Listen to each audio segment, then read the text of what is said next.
স্বরাষ্ট্রমন্ত্রী ও আওয়ামী লীগের যুগ্ম সাধারণ সম্পাদক হাসান মাহমুদ বলেছেন, সরকার শিক্ষার্থীদের প্রতি সহানুভূতিশীল হয়ে কোটা বাতিল করেছিল। হাইকোর্ট সেটি পুনর্বহাল করেছিল। সুপ্রিম কোর্ট স্থগিত করেছে। সুতরাং কোটা সমাধান আদালতের মাধ্যমেই হতে হবে। পররাষ্ট্রমন্ত্রী বলেন, এই বিষয়টি যারা বোঝেন না বা বুঝেও বুঝতে চান না বা যাদের বিএনপি সহ অন্যরা ইন্ধন দিচ্ছে, তাদের বলব, কোমলমতি শিক্ষার্থীদের বিভ্রান্ত করবেন না।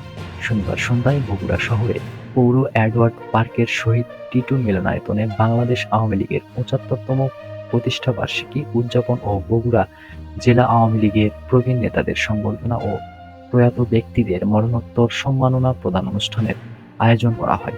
সেখানে তিনি এসব কথা বলেন। সরকারি চাকরিতে কোটা পদ্ধতির সংস্কার নিয়ে শিক্ষার্থীদের দাবি প্রসঙ্গে মন্ত্রী বিস্তারিত ব্যাখ্যা করে বলেন, কোটা সরকার পুনর্বহাল করেনি।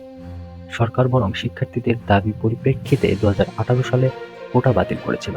বাতিলের পর কোটাবিহীনভাবে সরকারি ও অন্যান্য চাকরিতে নিয়োগ হচ্ছে। হাইকোর্ট রায় দিয়েছে কোটা পুনর্বহালের জন্য। সুপ্রিম কোর্ট সেটি স্থগিত করেছে। বিষয়টি আদালতে বিচারাধীন। হাসান মাহমুদ বলেন, আদালতের রায়ের বিরুদ্ধে গিয়ে বা বিচারাধীন বিষয়ে সরকার কোনো সিদ্ধান্ত দিতে পারে না, তাহলে আদালত অবমাননা হবে।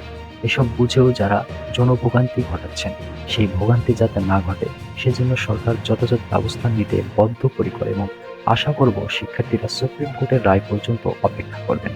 বাংলাদেশ আওয়ামী লীগকে একটি পরিবার উল্লেখ করে হাসান মাহমুদ বলেন, আজ বাংলাদেশ আওয়ামী লীগ ৫ বার রাষ্ট্র ক্ষমতায়। এর প্রথম কারণ হচ্ছে জননেত্রী শেখ হাসিনা। দ্বিতীয় কারণ হচ্ছে এ দলের কর্মীরা।